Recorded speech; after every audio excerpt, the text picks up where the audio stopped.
So one of the reactivation campaigns says, when was the last time you had your mattress deep cleaned? And then it has scientific data that we pulled from a study that shows how many mattress mites will build up in a certain period of time. And how That'll sell.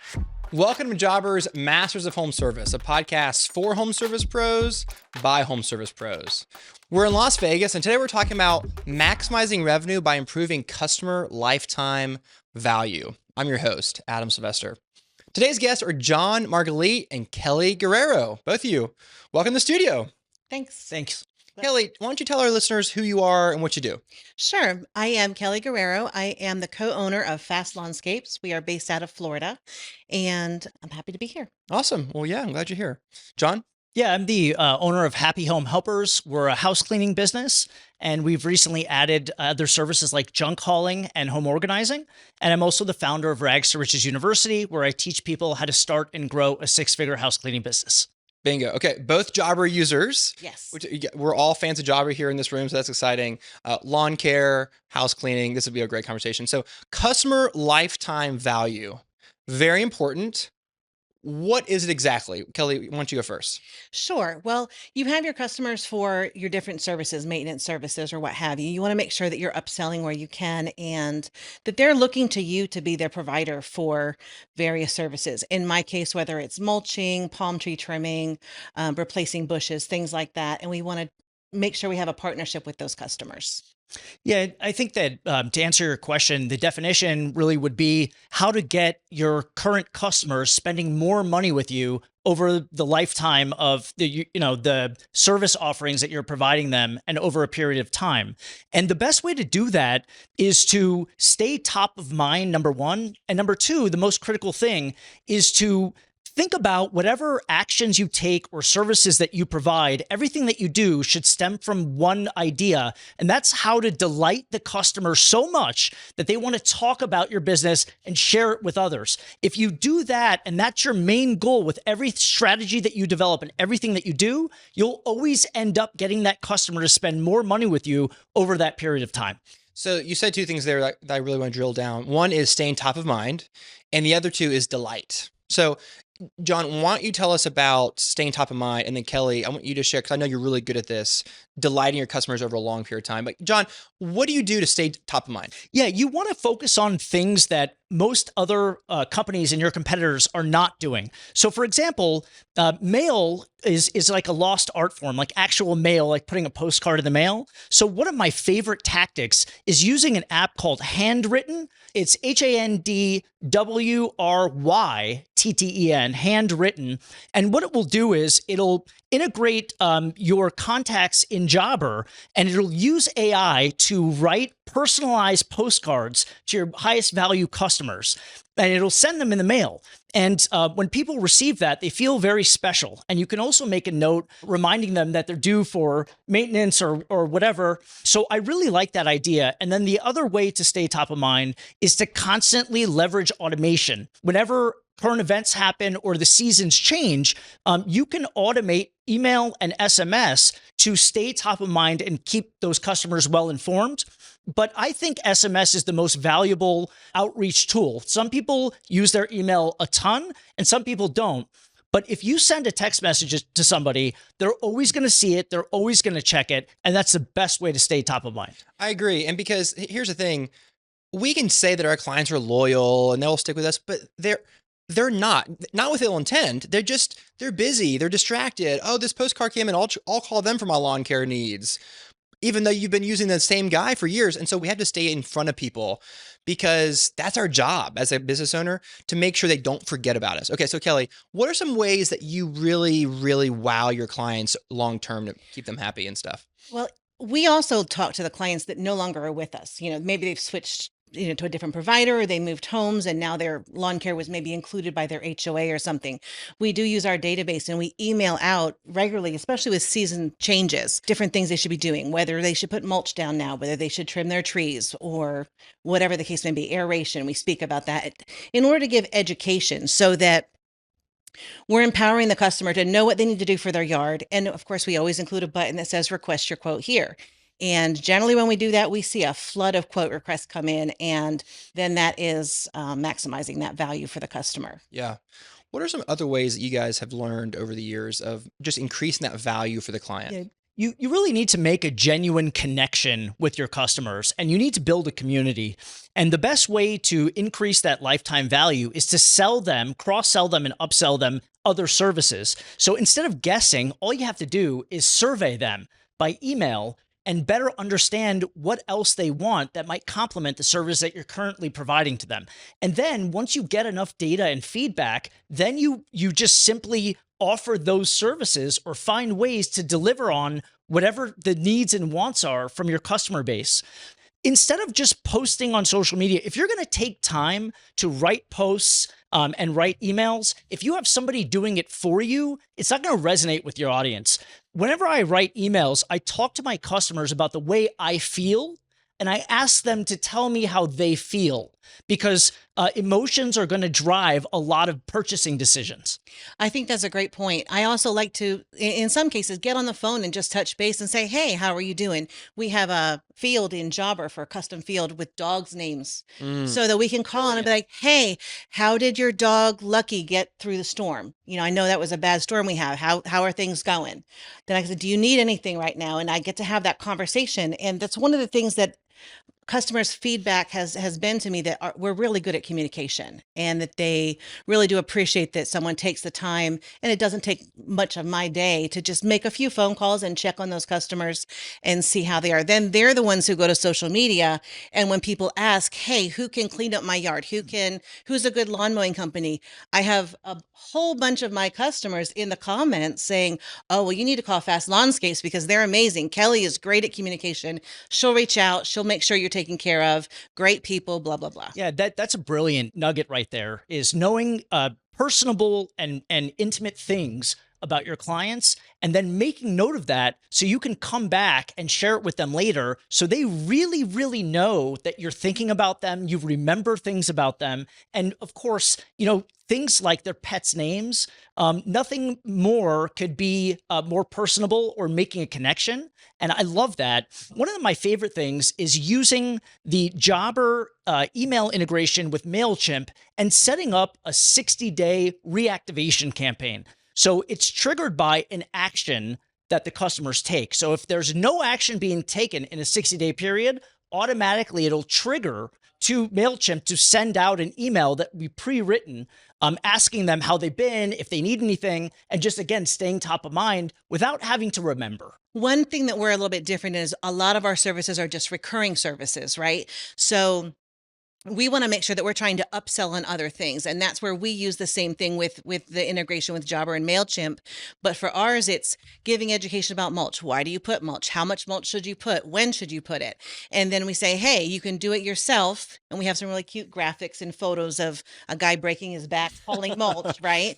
Or you could have us come and do it for you, and we're ready to go. And people say, oh yeah, get me on the schedule. And it drives us. We do that twice a year in October and March. We call it Mulch Madness. That's a brilliant example. For me, with house cleaning, we also do upholstery cleaning. So one of the reactivation campaigns says, when was the last time you had your mattress deep cleaned? And then it has scientific data that we pulled from a study that shows how many mattress mites will build up in a certain period of time, and how they'll, That'll sell. Yeah, and how they'll directly impact your sleep and the energy that you have during the day because of the loss of sleep and the interference with your sleep patterns. That triggers a ton of activity and sales. I think you'll come clean my mattress. Yeah. I can't think Sign of me when up. it was last deep cleaned.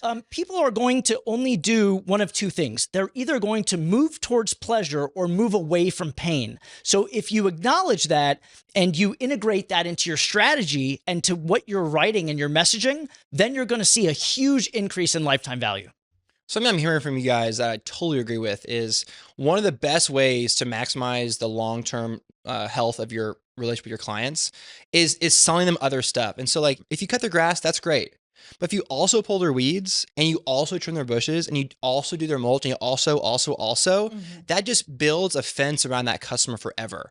The more that you get your fingers sunk into, they can't go anywhere. They don't want to because you're doing more. But the fewer services you do for people, the more likely they're going to go somewhere else because they're not as involved with you. Does that make sense? Yeah, absolutely. I feel like that when you although you're offering all these different services, it's more like a relationship, right? Where at first you maybe just do one thing and they say, hey, we can do that for you too. And they're like, oh, that's great. Now we don't have to call somebody else. Because what I found is if they ask if we can do it and we can do it, they're not going to bother calling anybody else because they already have a trusted partner that's going to work with them. Yeah, totally.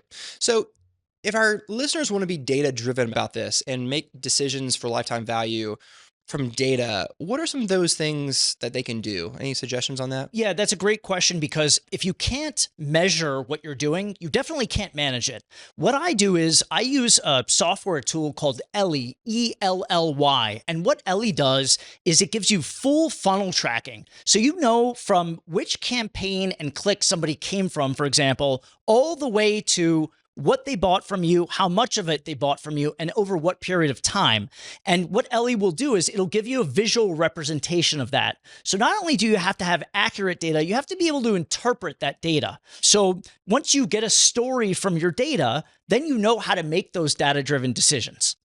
One thing I've seen too is now that Jobber has put in the campaigns feature, there is a ton of great data, cool, really little graphs and colors that I am a big fan of, that helps us see, okay, when we send out this email blast to people, who clicked it, who one of the services, and then what was the dollar amount that was generated from that email that was sent out. And that's extremely helpful making decisions on when and what to send out. That's exactly it. And once you realize that, and you're certain about it, you can do more of that and double down on it. Right. Yeah, just nail and scale it.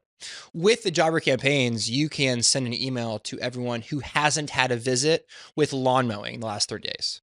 So basically you can send an email to everyone who doesn't hire you for lawn mowing. And that's a great way to start. If our listeners are thinking, how do I start this? That's a great place to start.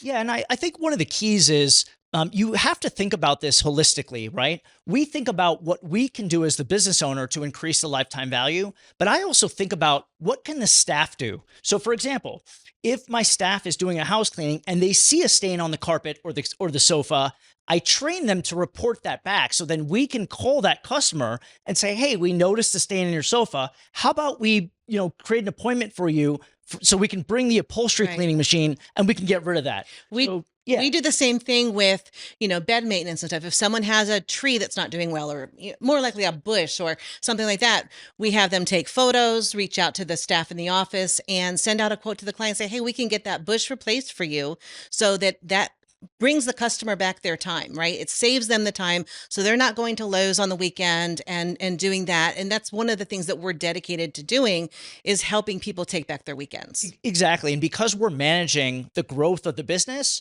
we don't have literal eyes and ears on every job, but our staff does. Mm-hmm. So if you can create a situation where you train them so well that they're literally your eyes and ears on the job in the field, you can identify so many opportunities to increase lifetime value if you just train them to look for it. We do that too with commercial maintenance clients. We use the Jobber checklists for the commercial maintenance clients. And so we have a space where comment on, what does the mulch look like in the beds for this community? What does the shrubs look like? Are there anything dead? And then they can take pictures and we send that to the client. That way we're doing two things. We're basically giving them a level of communication that they just don't get from other providers ever. They are so excited that we send out this very specific, detailed checklist to them with the photos of their job.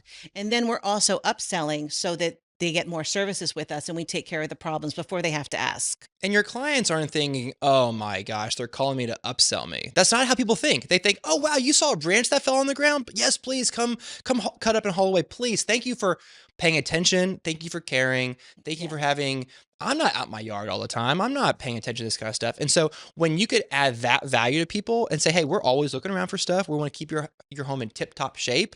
People love that. Yeah, it comes from a place of caring, right? Instead of selling. Right. And nobody wants to be sold anything, but you can literally sell without being salesy or pushy, just by saying, hey, we noticed this and we'd like to help you out with it, right? And a lot of, I think my competitors and people that I've spoken to at conventions, they often say, look, we don't want to over email or SMS our customers. And you know what, I think the exact opposite. If I have something of value to tell them every day, I'll send them an email every day. I exhaust the heck out of my email list, because if you don't, then what are you doing with it? If people want to unsubscribe, so what?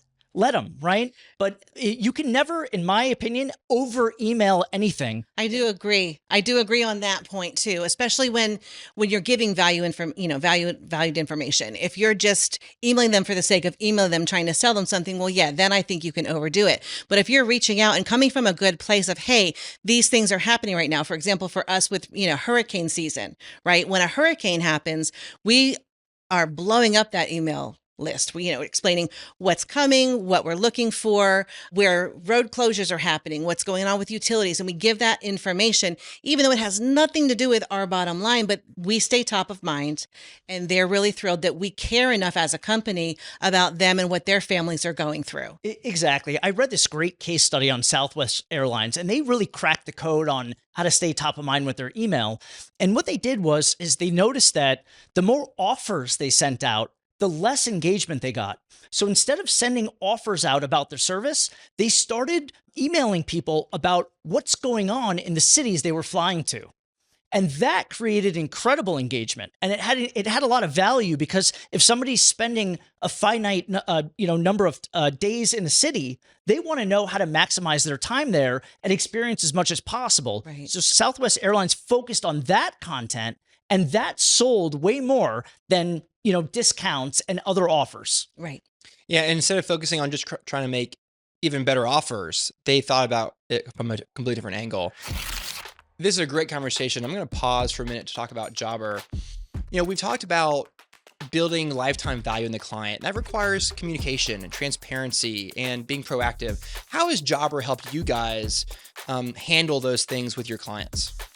For me, the automations that Jobber has, where it sends out we're on our way, tomorrow you have a service, those kind of things that stay top of mind with the customers, and also let them know what's going on with their home and their service that they have coming up with you.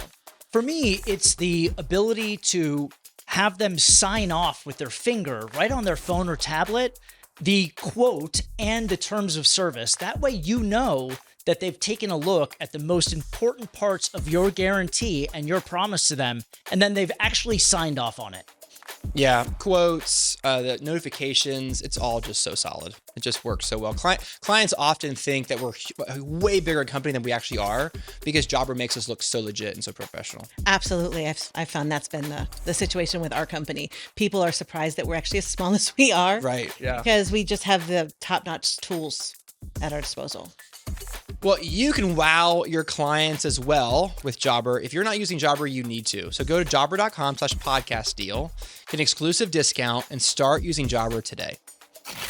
What are some other ways, other kinds of content that's been really helpful for you guys to nurture long-term value? I'm still a big believer in blogs. I know that, SEO experts all say it's not worth your time, but I really feel like it's worth it, because I can give a lot of information, give education, because I'm a person that I could talk your ear off all day long about the plants in Florida, which ones like sun, which ones don't, what to put when you have a dry area, etc.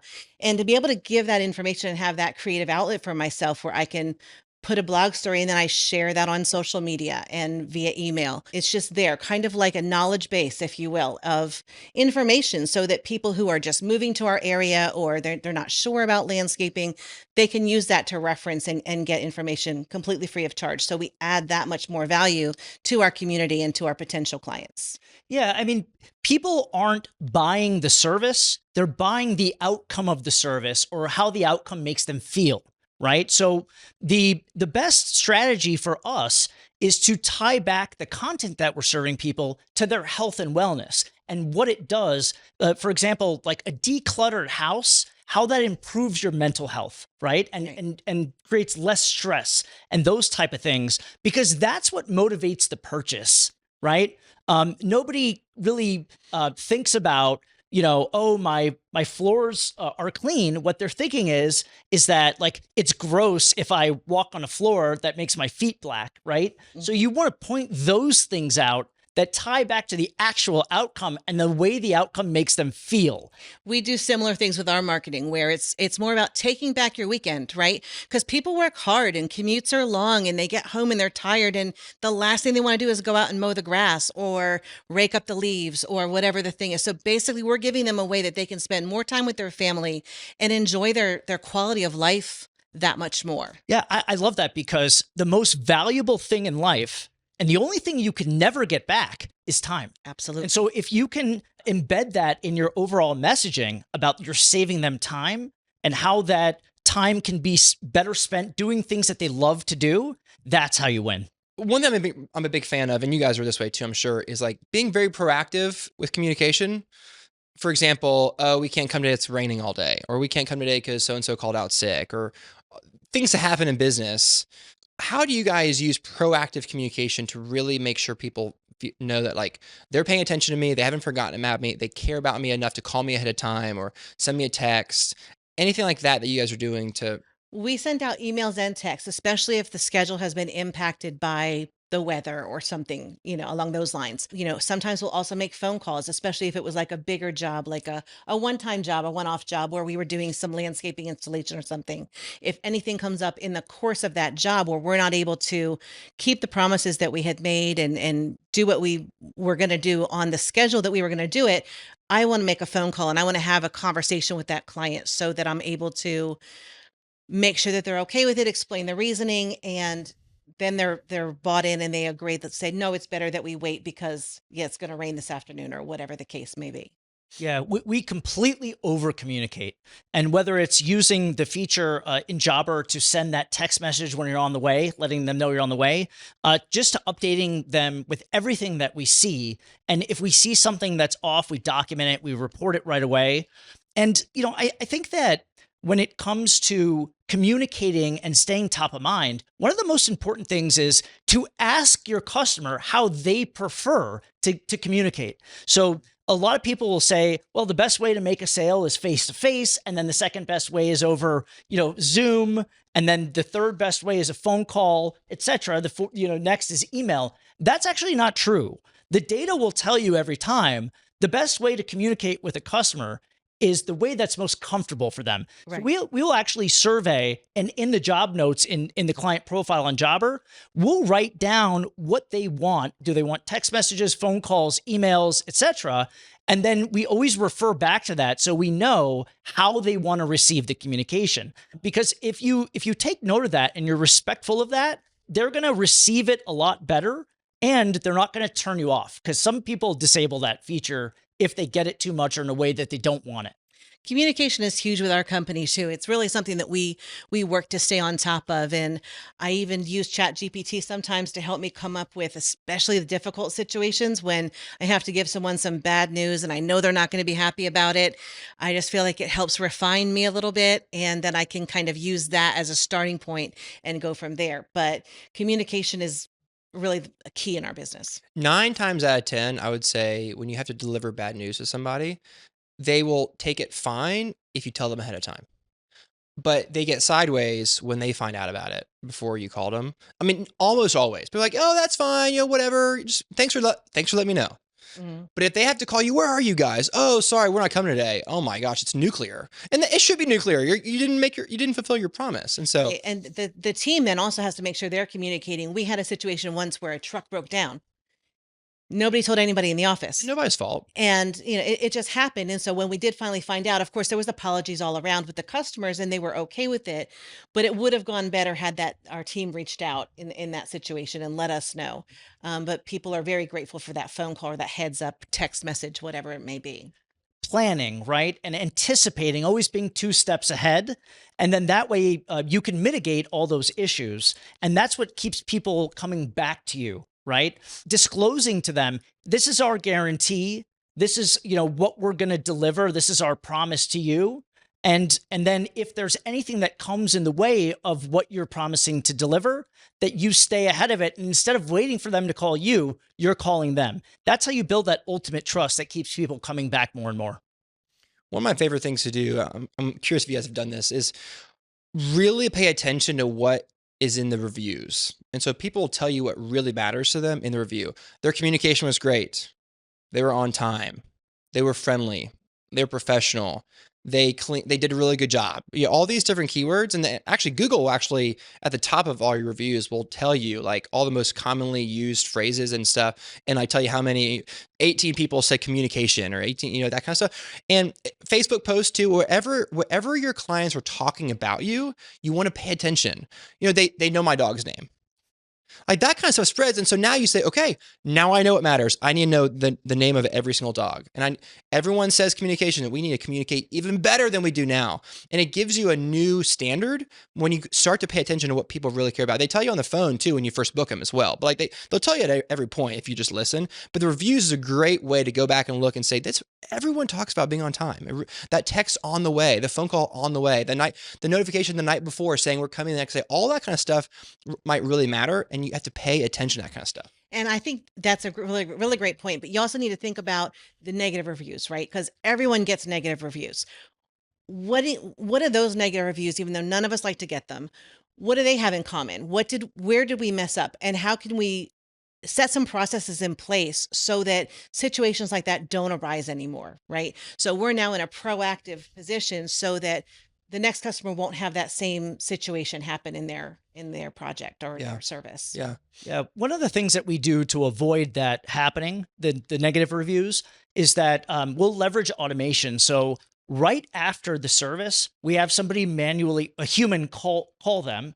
And then we also send out an email that says, on a scale of 1 to 5, how happy were you with the service? If they do anything that's under 5, they get directed to book a call to tell us how you feel about it. We really want to learn from this experience and improve it for you next time. And then also maybe we give them a discount or some special offer for not fulfilling the service to their satisfaction. But if anything's a 5, it just routes them directly to leave a review on our Google page. One thing that we did too that it is more in the field situation is for our one-off jobs, our techs have the instructions to get a picture of the customer with thumbs up. That way, once the job is done and that we have photos of the customer like this, smiling. So then if they want to complain later because the price or something like that, or they're trying to look for a discount, which people are people, they're going to try and get what they can get sometimes. We can just point to that and say, well, you were really happy with the job. What happened from the time they took the picture to now? And then address the real issue or the real concern that the customer has. My favorite thing to do with those photos is to have them post that photo in the review. Because Google loves photos with reviews. Maybe a client selfie, get your technicians in there as well. People love that kind of stuff. I love happy calls. Happy calls are so important. Every first time client, hey, how was yesterday? It was great. They're a little late. Oh, sorry about that. Anything else? And you capture all that stuff before it gets online and you start talking to the neighbors. And 9 times out of 10, it's very positive, and it's the most favorite call that your staff in the office will make. Is like, how was yesterday? Oh, they were awesome, and you're awesome too, and everybody's awesome. And so don't take that benefit away from your people. Talking to happy people, it's really important. Yeah, it goes back to, I think Snoop Dogg said this in his album, like you want to keep your money on your mind and your mind on your money, right? And so if you don't have a dedicated customer success team or person, you're definitely going to fall short in how much lifetime value you can create. And I think that one of the best things that I've learned in terms of gaining leverage for that is finding people overseas that can virtually come in and help you, because it's a fraction of the cost and you can have more person power actually manually doing those things, because nothing's going to make a connection as well as human to human. That's true. I agree. We have a CSR that is overseas and then also one that's here locally. The CSR that's overseas mostly handles more of the commercial, and the CSR that's local handles more of our area there in Florida, because she's familiar with the area, what things are like. She really likes to get those calls from customers, because we also do the same thing where we call after a service and see how it went. And when it's a good call, it's just so nice to hear her in her office say, oh, I love that lady so much. She's so nice, because they're happy with the service. They're happy with her. And then they go on to leave a really great review. And all of that, it becomes like a snowball effect, right? Where if you're giving the great service and the customers are happy and they're leaving you great reviews, well, then you're going to get more customers and more marketing, and they're going to look to you for more services. And it's just a win-win all the way around. Yeah. As the business owner, one of the key indicators is specifically if the customers ask for someone or they know the names of your CSRs, right? Mm-hmm. When people call me or I speak to them and they say, I spoke to Tasha the other week, boy, is she helpful, then I know they're doing a fantastic job. right? They're really making human connections with people. And it's funny you talked about someone being hyper local on your staff. I have 6 people on the island of St. Lucia, and to be honest, I didn't even know that was a place until I met them, right? And then apparently it's a great place to do a honeymoon. But my point is that because of technology and the internet bringing everyone together, they know Las Vegas almost as well as I do because of the Google Maps and all these things, and they're route mapping all day long. So it's almost as if they're hyper local, even though they're not here. Well, this was a great conversation. It was really good. I'm going to boil it down to 3 actionable items here for our listeners. Number 1 is you want to stay in front of your clients, on top of mind all the time, and use some educational content, notify them of the seasonal changes, not just sales pitches. Number 2 is you want to track important things like dog names and the names of the kids and just special facts about your clients so that they feel like you hear them and care about them and they're not just another number. And number 3 is upsell and cross-sell. Train your people to see and identify other services that you guys can provide for them. The more services you provide, the more loyal they are. Guys, that was a great conversation. Thanks for being here. How do people find out more about you, Kelly? Yeah, they can find my Fast Lawnscapes business at www.fastlawns.net. Or if you're interested in some coaching services, I do have www.homeprocoaching.com. You guys can find me at johnmargalit.com. That's JONMARGALIT. And I run Rags to Riches University, where I teach people how to start and grow a house cleaning business. So if you're interested in starting one or you need help growing and you want to get to that next level, shoot me a DM or an email, and you can go to johnmargalit.com for all the information. Great. Well, John and Kelly, the businesses you guys are running are important. You guys have employees and clients, and you're treating them well, and you're serving your market. You're doing a great job, so keep it up. Everybody is very thankful for it. Thanks for having us. Thank you so much. And thank you for listening. I hope you heard something today that will help you improve your customer experience and increase that lifetime value of your customers. I'm your host, Adam Sylvester. You can find me at adamsylvester.com. Your team and your clients deserve your very best, so go give it to them.